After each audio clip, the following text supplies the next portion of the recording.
പൂത്തുലഞ്ഞ സൂര്യകാന്തി. പാറശാല ബ്ലോക്ക് പഞ്ചായത്തിൻ്റെ പൂവിളി എന്ന പദ്ധതിയുടെ ഭാഗമായി ഊരമ്പള കാർഷിക കൂട്ടായ്മയും കുളത്തൂർ കൃഷി വകുപ്പും സംയുക്തമായി നടപ്പിലാക്കിയതാണ് സൂര്യകാന്തി കൃഷി. നമ്മുടെ നാട്ടിൽ നിന്ന് നിരവധി പേർ സൂര്യകാന്തി പാടം കാണാൻ തെങ്കാശിയിലും മറ്റും പോകുന്നതാണ് പതിവ്. എന്നാൽ അതിന് വിരുദ്ധമായി ഇപ്പോൾ കാർഷിക കൂട്ടായ്മയുടെ കഠിന പരിശ്രമം പാറശാലയുടെ മണ്ണിൽ സൂര്യകാന്തി വസന്തം വിടർന്നിരിക്കുകയാണ്. ഏകദേശം 2 ഏക്കറോളം വരുന്ന കരഭൂമി കൃഷിയോഗ്യമാക്കി മാറ്റി നെല്ല്, ചോളം, സൂര്യകാന്തി, മറ്റ് മത്സ്യകൃഷി തുടങ്ങിയ വിവിധ കൃഷികൾ വിജയകരമായി ചെയ്തു വരുന്നു. വരുന്ന 15 ദിവസത്തേക്ക് സന്ദർശകർക്കായി പ്രദർശനം ഒരുക്കിയിരിക്കുകയാണ്. സന്ദർശകർക്കായി നാടൻപാട്ടും നാടകമേളയും ലഘുഭക്ഷണശാലയും ഒക്കെ ഒരുക്കിയിട്ടുണ്ട് ഈ കൃഷി കൂട്ടായ്മ.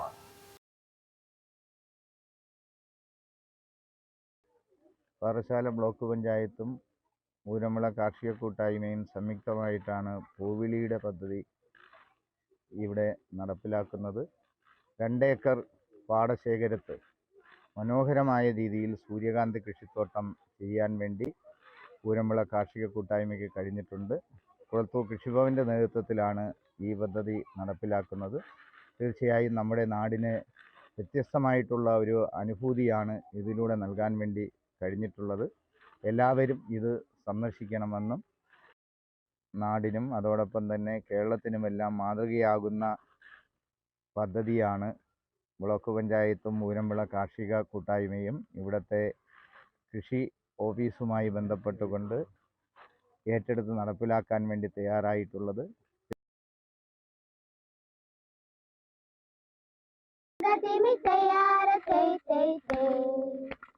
കേളിരവമുയരും നാട് മമ നാടിൻ മലനാട് ഹൊയ്യാര ഹൊയ്യ ഹൊയ്യാര ഹൊയ്യ. കളിവിളക്കു തെളിയും നാട് കഥകളിയുടെ തറവാട് ഹൊയ്യാര ഹൊയ്യ ഹൊയ്യാര ഹൊയ്യ.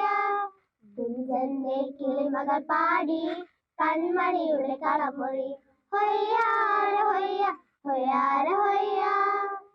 നാദസ്വര തകിലും മേളം വാരിലുയർന്നു സപ്തതാളങ്ങൾ ഭൂമി പുതുമ വിടർന്നല്ലോ പുതുമ വിടർന്നല്ലോ.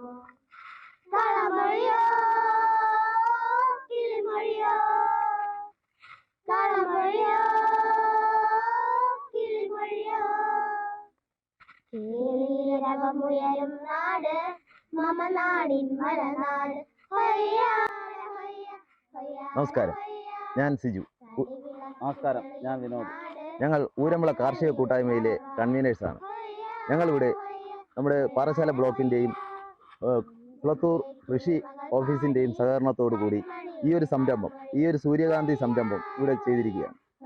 ഞങ്ങൾ പണ്ട് കാലങ്ങളിൽ തെങ്കാശികളിലൊക്കെ പോയിട്ടാണ് സൂര്യകാന്തി പാടം കണ്ടിരുന്നത്. എന്നാൽ നമ്മളിവിടെ കരഭൂമിയിൽ തികച്ചും വ്യത്യസ്തമായ രീതിയിൽ ഈ ഒരു കൃഷി ചെയ്യാൻ പറ്റുമോ എന്നായിരുന്നു പരീക്ഷണം. അപ്പോൾ അതിൻ്റെ അടിസ്ഥാനത്തിൽ ഞങ്ങൾ ആദ്യം തെങ്കാശിയിൽ പോയി ഇതിനെക്കുറിച്ച് പഠിക്കുകയും അവരവിടെ പാടത്താണ് വിത്ത് വിതച്ചിരുന്നത്. അപ്പോൾ നമ്മൾ കരഭൂമിയിൽ ഇത് ചെയ്യാൻ പറ്റുമോ എന്നായിരുന്നു നമ്മുടെ ആദ്യത്തെ പരീക്ഷണം. നമ്മൾ കൃഷി ഭവനുമായിട്ട് ആലോചിച്ചു. അപ്പോൾ അവിടുത്തെ ആൾക്കാർ ഇവിടെ വരികയും നമുക്കിത് എന്തുകൊണ്ടും ചെയ്യാൻ പറ്റും എന്നും പറയുകയും ചെയ്തു. അപ്പോൾ നമ്മൾ ഇതുകൊണ്ട് ഉദ്ദേശിക്കുന്നത് നമ്മുടെ യുവജനങ്ങളെ കൃഷിയിലേക്ക് ആകർഷിക്കുക എന്നതാണ്. ഇവിടെ നമ്മൾ